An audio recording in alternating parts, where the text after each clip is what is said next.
Now, in the earlier chapter, we talked about PPP. PPP provides a point-to-point connection, allowing one site to connect to another single site. Now, frame relay technology is different because a frame relay connection provides a multi-point connection. One physical connection allows you to connect to multiple destinations. Now, how is this achieved? The idea is through the concept of virtual circuits. One physical cable has a lot of logical connections coming in on this physical cable, and each logical circuit is connected to different destinations.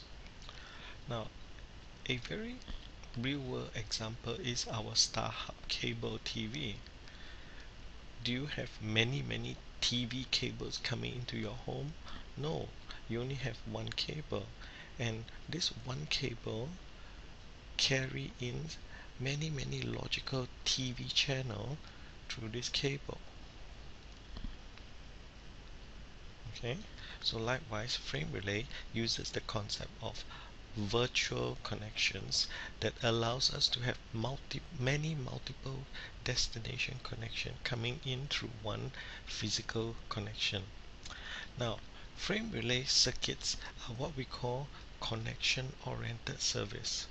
The reason it's called connection oriented service is that this end-to-end connection has to be pre-established before data can be sent through.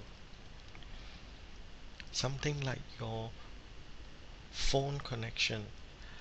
In order to start talking, the connection has to be established before we can start sending data across this connection. Now, some of you might wonder, okay, we take for granted. Well, just to share with you, router uses a concept of route as you go. So it never really know this end-to-end connection. So it just know how to go to the next router, and the next router will then just figure out how to go to the next router. So there's no end-to-end picture of how things are connected. Each router just route as they go to the next router. So I call this route as you go versus connection oriented service, whereby this end-to-end connection has to be pre-established before you can send data. So you have so many circuits coming in on this physical wire. So how do you know which circuit to use? Well, that's why we have this thing called DLCI, Data Link Circuit Identifier. So basically, it's a circuit name. Each circuit is given a name so that we know how to reference that circuit to use. Imagine if all the circuits have no name, how do you know which circuit to call upon to use? So that's why each circuit has been given a DLCI name for us to identify the circuit. So the next question is, how do you know what circuits are being sent down, used by the U, or what circuit is available for you to use?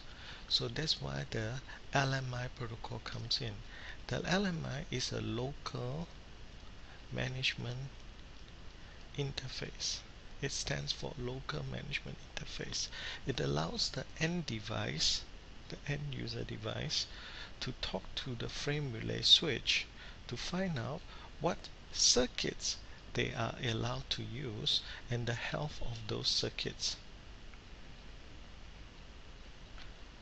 This is through LMI, local management interface, and it is the end device like a router, allowing it to communicate with the frame relay switch to find out what circuit it is allowed to use. Now, the final term for this slide is what we call PVC, permanent virtual circuits.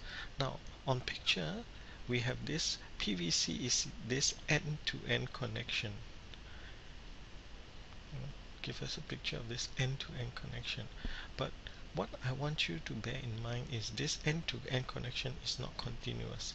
This PVC consists of many circuits being joined up together to form this end-to-end connection. So PVC is not this one continuous connection, whereas it is a end-to-end connection set up by joining a series of local circuits together to form up this end-to-end connection. Now, lastly, how fast the user can send data into the service provider, frame relay service provider network is determined by this link here. How fast the user can send data into the frame relay network is depend on this link that is connected to the end user to the frame relay switching company. So we call this the local access loop. So this local access loop determines how much bandwidth the user can send into the frame relay switching cloud. Now, as we have mentioned, LMI is the protocol used by the router to talk to the frame relay switch to find out what circuits and the health of those circuits it is entitled to use to connect to various destinations. Now it turns out there are three different LMI standards. Cisco, when it bought a company called Stratacom many years ago, and NC, which is an American LMI standard, and ITU, which is the European LMI standard. Now, after you know what circuit you are allowed to use, we need to further resolve and find out what circuit to use to reach the next hop IP address, because the upper layer routing instruction or forwarding instruction